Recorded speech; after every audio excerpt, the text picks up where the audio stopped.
हरे कृष्णा दोस्तों, आज हम जानेंगे देश के 5 महान शूरवीर योद्धा के बारे में जिनकी वीरता का गुणगान पूरी दुनिया करती है। पिछले वीडियो मतलब पार्ट 1 में हमने सम्राट चंद्रगुप्त मौर्य तथा चक्रवर्ती सम्राट अशोक के बारे में जाना था। जिसने भी पार्ट 1 वीडियो नहीं देखा है उसका लिंक डिस्क्रिप्शन में दिया गया है, आप देख सकते हैं। तो आइए दोस्तों, इन 5 महान योद्धा की कड़ी में पार्ट 2 में हम अन्य 3 योद्धाओं के बारे में जानेंगे। पहले थे सम्राट चंद्रगुप्त मौर्य, दूसरे चक्रवर्ती सम्राट अशोक और अब हमारे तीसरे योद्धा है पृथ्वीराज चौहान। पृथ्वीराज चौहान ये ऐसे शूरवीर योद्धा थे जिनके वीरता के किस्से सुन के ही मन में जोश और उमंग जाग जाता है। पृथ्वीराज चौहान एक आकर्षक कदकाठी के योद्धा थे जो सभी युद्ध विद्या से निपुण थे। चौहान वंश के ये क्षत्रिय शासक पिता सोमेश्वर और माता कर्पूरा देवी के घर साल 1149 में जन्मे थे। जन्म से ही उनके राज्य में उनको मारने की कई योजनाएं हुई, परंतु पृथ्वीराज चौहान ने हर बार उन योजनाओं को विफल कर दिया। बचपन से ही उनका पालन पोषण अत्यधिक वैभवपूर्ण हुआ। वे बचपन से ही युद्ध कलाओं से निपुण थे। उन्हें शब्द भेदी बाण चलाने की कला भी आती थी। वे बिना देखे केवल आवाज सुन के ही बाण चला सकते थे। पृथ्वीराज चौहान जब 11 वर्ष के थे तभी उनके पिता की मृत्यु हो गई और उन्हें अजमेर का उत्तराधिकारी बनाया गया। उसके बाद वो आदर्श राजा की तरह अपने प्रजा के नजरों में एक कुशल राजा के रूप में खरे उतरे। अजमेर के अलावा उन्होंने दिल्ली में भी अपना सिक्का जमाया। पृथ्वीराज की माता कर्पूरा देवी के पिता आनंदपाल दिल्ली के उत्तराधिकारी थे। उन्होंने अपने नाती यानी पृथ्वीराज चौहान की वीरता को देखते हुए उन्हें दिल्ली का उत्तराधिकारी बनाने का प्रस्ताव दिया। पृथ्वीराज चौहान के नाना आनंदपाल की मृत्यु के बाद सन 1160 ईस्वी में पृथ्वीराज चौहान दिल्ली के राज सिंहासन पर बैठे और कुशलता पूर्वक उसे संभाला। अपने साम्राज्य को मजबूती देने के लिए उन्होंने कई अभियान चलाए जिसमें वो सफल हुए। पृथ्वीराज चौहान के जीवन की सबसे महत्वपूर्ण घटनाओं में से एक रानी संयोगिता और पृथ्वीराज चौहान की प्रेम कहानी भी है।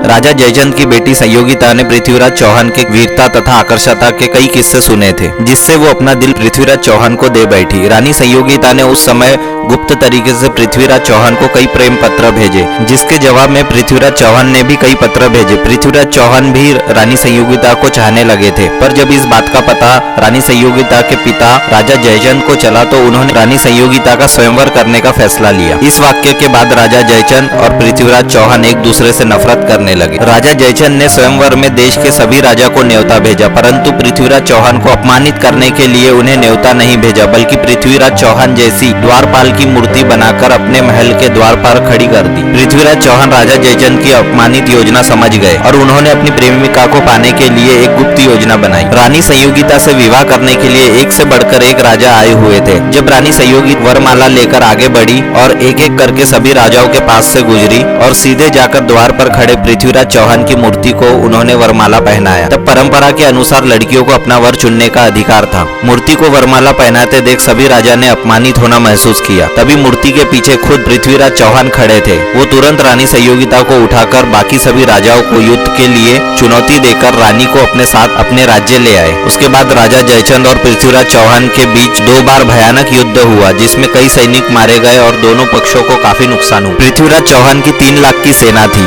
वे बहुत ही रफ्तार से अपने साम्राज्य का विस्तार कर रहे थे। उनकी इच्छा थी कि पंजाब को भी वो अपने अधीन कर ले।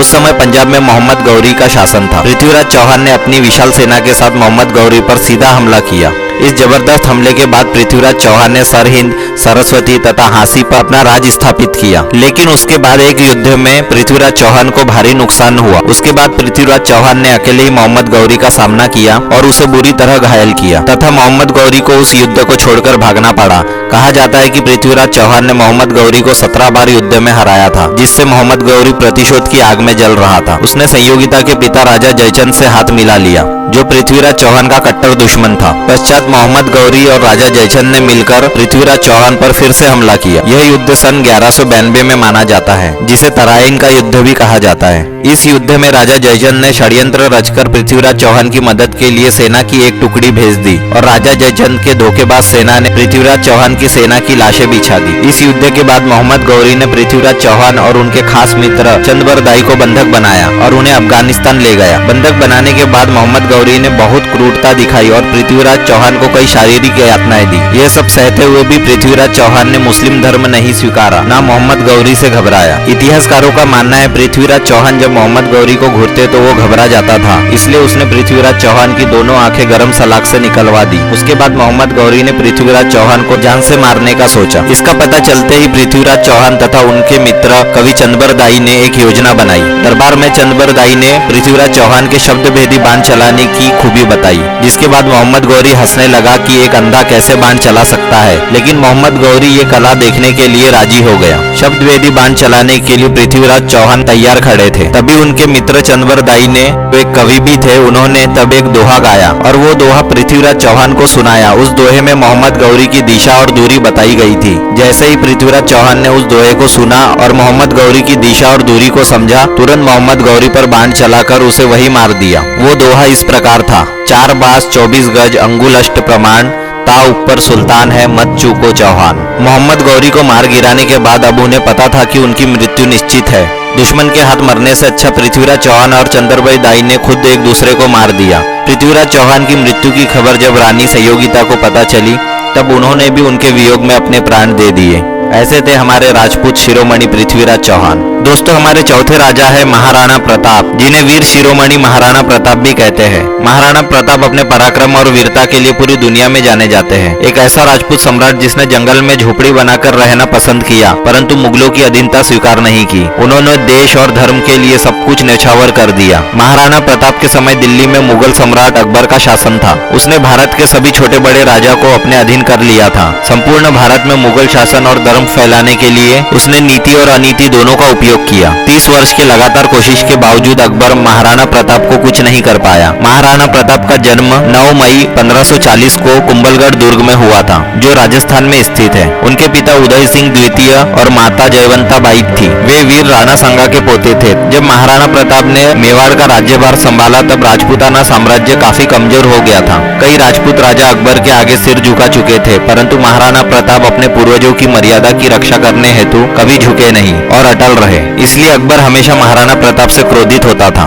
मेवाड़ को जीतने के लिए अकबर ने कई युद्ध किए, परंतु महाराणा प्रताप को अपने अधीन करना उनके बस की बात नहीं थी। महाराणा प्रताप का कवच 72 किलो का तथा उनका भाला 80 किलो का, ऐसे टोटल 208 किलो वजन लेकर महाराणा प्रताप युद्ध भूमि में लड़ते थे। इससे ही उनकी ताकत शक्ति का पता लगाया जा सकता है कि वो कितने ताकतवर थे। अकबर ने अजमेर को केंद्र बनाकर महाराणा प्रताप पर कई बार हमला किया, परंतु वे रणभूमि में इतने बहादुरी और वीरता से लड़ते कि दुश्मन भी उनकी वीरता के कायल हो जाते। और उदारता ऐसी थी कि पकड़े गए महिलाओं को वे हमेशा सुरक्षित दुश्मन सेना को वापस सौंप देते थे। उनके शासनकाल में हुए युद्ध में सबसे प्रचलित हल्दी घाटी का युद्ध माना जाता है। अकबर मेवाड़ जीत के महाराणा प्रताप को झुकाना चाहते थे और पराक्रमी महाराणा प्रताप किसी भी हाल में झुकने की सोच भी नहीं सकते थे। परिणाम स्वरूप हल्दी घाटी का युद्ध हुआ। सन 1576 में हुए इस युद्ध में मुगल सेना का नेतृत्व मान सिंह कर रहे थे। मान सिंह राजस्थान के ही रहने वाले थे और वह महाराणा प्रताप के ताकत से भलीभांति परिचित थे। महाराणा प्रताप, जिनका कद 7 फुट 5 इंच और वह जब 80 किलो का भाला लेकर युद्ध भूमि में आए, मान सिंह की हिम्मत ही नहीं हुई कि वो पहले हमला करें। कुछ देर दोनों सेनाओं की ओर से पहल ना होने के कारण महाराणा प्रताप ने अपनी सेना को हमले का आदेश दिया। महाराणा प्रताप का हमला इतना तीव्र था कि मुगल सेना का पहला और बाया दस्ता पूरी तरह तितर-बितर हो गया। दाया दस्ता और बीच का दस्ता भी विचलित हो गया कि अब क्या करना है। महाराणा प्रताप की छोटी सेना होने के कारण बीच की सेना और दाएं दस्ते पर हाथियों से हमला करवाया। हमले के समय महाराणा प्रताप अपने दुनिया के मशहूर घोड़े चेतक पर सवार थे। घोड़े के मुंह पर हाथी का नकली मुंह लगाया हुआ रहता था, जो दुश्मन घोड़े और हाथी को भ्रम में डाल देता था। महाराणा प्रताप ने मानसिंह के हाथी का एक चक्कर लगाया और मानसिंह से कहा, तुम अपना पूरा पराक्रम दिखाओ, क्योंकि तुम्हारे सामने महाराणा आ चुका है। यह कह के महाराणा प्रताप ने अपने भाले से मानसिंह पर वार किया। मानसिंह नीचे झुक गया, भाला उसके कवच पर लगा और वह बच गया, परंतु महाराणा प्रताप को लगा है कि वो मारा गया है। तभी मानसिंह के हाथी के सूंड पर लगे तलवार से घोड़े चेतक का एक पैर कट गया। तभी भी वो महाराणा के साथ लड़ता रहा। मुगल सेना में भयानक निराशा थी। तभी समाचार मिला कि अकबर खुद विशाल सेना लेकर महाराणा प्रताप से लड़ने आ रहे हैं। यह सुनते ही मुगल सेना ने महाराणा प्रताप को चारों ओर से घेर लिया, परंतु महाराणा प्रताप अभी भी मुगल सेना को गाजर मूली की तरह काट रहे थे। चारों ओर से घिर जाने की वजह से महाराणा प्रताप पर अंधाधुंध हमले हो रहे थे। इस अंतिम युद्ध में महाराणा प्रताप के शरीर में 7 घाव लगे। ऐसे में सरदार मन्नाजी झाला को लगा कि महाराणा प्रताप मारे जाएंगे। उन्होंने महाराणा प्रताप का मुकुट खुद पहन लिया और महाराणा प्रताप को युद्ध भूमि से बाहर जाने को कहा। सरदार को महाराणा प्रताप समझ के मुगल सेना ने सरदार पर हमला कर दिया। महाराणा की युद्ध भूमि छोड़ने की इच्छा नहीं हो रही थी, परंतु भविष्य के लिए उनका जिंदा रहना आवश्यक था। कुछ मुगल सेना ने महाराणा प्रताप का पीछा किया, परंतु महाराणा प्रताप के घायल घोड़े चेतक ने रफ्तार से एक 25 फीट की पहाड़ी नदी छलांग मारकर पार करवाकर महाराणा प्रताप को सुरक्षित कर दिया,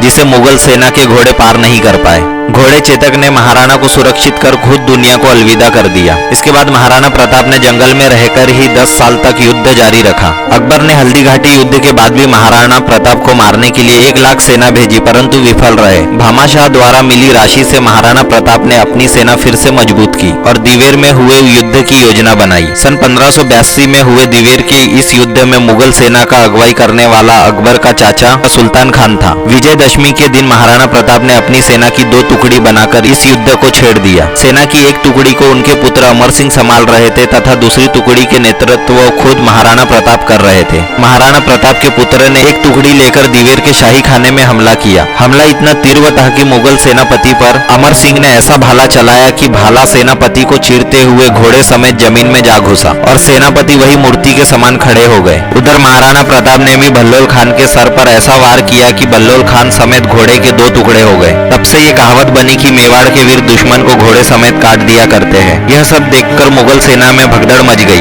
राजपूत सेना ने मुगल सेना को अजमेर तक खदेड़ा। युद्ध में बचे 35,000 मुगल सैनिकों ने महाराणा प्रताप के सामने आत्मसमर्पण किया। दिवेर के युद्ध के बाद महाराणा प्रताप ने गोगुंदा, चावड़, कुंभलगढ़, बस्सी, जावर जैसे कई महत्वपूर्ण ठिकानों को अपने कब्जे में लिया।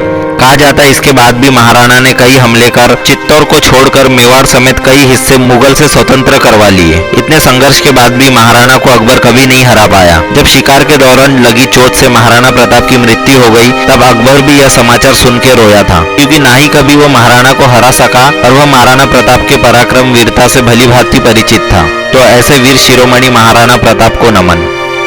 हमारे आखिरी और 5वें वीर पराक्रमी के बारे में जानते हैं, जो हमारे भारत में जन्मे ऐसे करारे योद्धा है जिनकी सत्ता ने हिंदुस्तान से मुगल साम्राज्य का नाम और निशान मिटा दिया। संपूर्ण भारत में हिंदू साम्राज्य जमाने वाले उस वीर का नाम है परम प्रतापी छत्रपति शिवाजी महाराज। उनका जन्म 19 फरवरी 1630 को महाराष्ट्र के शिवनेरी किले में हुआ था। वह वो समय था आधे भारत से ज्यादा मुगल बादशाह औरंगजेब की सत्ता थी और दक्षिण भारत में आदिल शाह और अन्य राजाओं ने कब्जा जमा रखा था। इस वक्त भारत में एक भी स्वतंत्र हिंदू राज्य नहीं था। धर्म, देश, हिंदुत्व और गायों को खतरे में देख महज 14 वर्ष की आयु में शिवाजी महाराज ने भारत पर हिंदू हुकूमत जमाने की प्रतिज्ञा ली। परंतु इतने छोटे बालक का साथ कौन देता, इसलिए उन्होंने पहले अपने दोस्तों का साथ लिया और बीजापुर में हमला किया। मात्र 16 साल की उम्र में महाराज ने तोरण का किले पर विजय पताका लहराई। महाराज को इस किले से काफी खजाना मिला, जिससे उन्होंने अपनी सेना और मजबूत की। लगभग अगले 2 सालों में ही उन्होंने कोंडाना, पुरंदर, राजगढ़ और चाकन जैसे विशाल किलों को जीते। इसके बाद शिवाजी महाराज ने कोंकण पर सीधा हमला किया।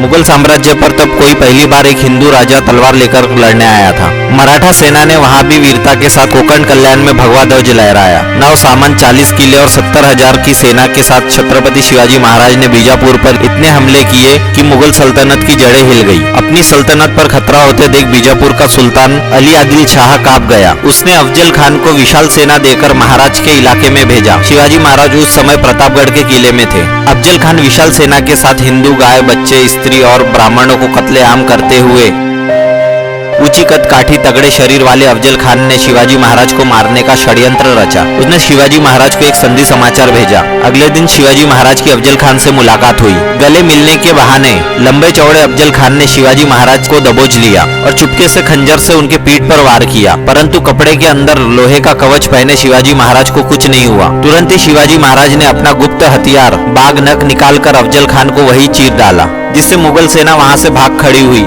परंतु मराठा सेना को महाराज पर हुए हमले की बात पता चली तो उन्होंने भागते मुगल सेना पर हमला कर 8,000 मुगल सेना को मार गिराया और हर हर महादेव का नारा चारों ओर गूंज उठा। अफजल खान के हिंदू मंदिर को तोड़ने का गुस्सा शिवाजी महाराज ने बीजापुर पर निकाला और बीजापुर को पूरी तरह कब्जा करके मुगल साम्राज्य को उखाड़ फेंका। उसके बाद शिवाजी महाराज ने सेना को कोल्हापुर में कूच करने का आदेश दिया। 1660 ईस्वी में आदिल शाह को यह समाचार मिला कि शिवाजी महाराज सिर्फ 600 सैनिकों के साथ पन्हाला किले में है। यह सुनते ही आदिल शाह ने सिद्दी जौहर को 10,000 की सेना देकर शिवाजी महाराज को मारने भेजा। सिद्दी जौहर ने 10,000 सेना के साथ पन्हाला किले को घेर लिया। ऐसी विकट स्थिति में शिवाजी महाराज ने सूझबूझ के साथ काम लिया। उन्होंने कई दिन तक किले में ही इंतजार किया और दुश्मन सेना का अनाज खत्म होने का इंतजार किया और एक रात दुश्मन सेना को चकमा देकर महाराज सभी सेना को लेकर किले से निकल गए। पता चलते ही दुश्मन सेना महाराज के पीछे निकल पड़ी। महाराज 300 सेना के साथ आगे बढ़े और इधर पीछे बाजी प्रभु देशपांडे 300 सेना के साथ 10,000 की दुश्मन सेना को रोकने रुक गए। यह युद्ध इतना पराक्रमी और भयंकर युद्ध था। मात्र 300 सैनिक पूरी रात दुश्मन सेना से लड़ते रहे और सुबह तक मुगल सेना के 6000 सैनिकों को मार डाला। इसके बाद शिवाजी महाराज ने तीव्रता से मुगल साम्राज्य पर हमला किया। अहमदनगर के मुगल सल्तनत पर धावा डालकर उसे पूरी तरह तबाह कर डाला तथा गौ हत्या पर विराम लगाकर महाराज और आगे बढ़ते रहे। परंतु ये सब औरंगजेब बर्दाश्त नहीं कर पाया। उसने शाइस्ता खान को 1 लाख की सेना देकर महाराष्ट्र की ओर भेजा। शाइस्ता खान पुणे में रोज ब्राह्मण, हिंदू, गायों, बच्चों,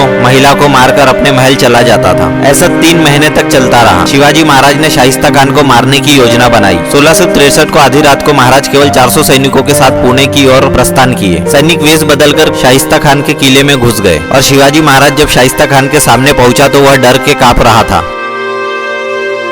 परंतु शिवाजी महाराज ने अपनी तलवार से उस पर हमला कर दिया और इस हमले में शाइस्ता खान की 3 उंगली काट डाली, जिससे मुगल सेना में भगदड़ मच गई और मराठा सेना वहां से सुरक्षित निकल गई। 1664 महाराज ने मुगल की सबसे अमीर शहर सूरत पर हमला किया। मुगल की बेशुमार दौलत को अपने कब्जे में ले लिया। इस घटना से औरंगजेब का गुस्सा सिरे पर पहुंच गया। औरंगजेब ने तुरंत ही आमेर के राजा जयसिंह को एक बड़ी सेना के साथ मैदान में भेजा। जयसिंह ने 1 लाख से अधिक सेना के साथ महाराज को पुरंदर के किले में घेर लिया। फलस्वरूप महाराज को एक संधि करनी पड़ी, जिसमें 23 किले मुगल को देना पड़ा। परंतु 1970 में मुगल पर कहर बनकर टूटे शिवाजी महाराज ने मुगलों को मार मार कर लाशों का ढेर लगा दिया। मात्र 4 महीने में ही 32 किलो को पुनः जीत लिया। 6 जून 1674 ईस्वी को छत्रपति शिवाजी महाराज का वैदिक मंत्रों द्वारा राज्याभिषेक हुआ। उसके तुरंत बाद महाराज ने हैदराबाद पर हमला किया। महाराज ने कर्नाटक से होते हुए मैसूर, तमिलनाडु और भी कई शहरों में विजय प्राप्त की और औरंगजेब को बुरी तरह नुकसान पहुंचाकर भारत में हिंदू स्वराज्य स्थापित किया। 1680 में छत्रपति शिवाजी महाराज ने हनुमान जयंती के दिन स्वर्ग की ओर प्रस्थान किया।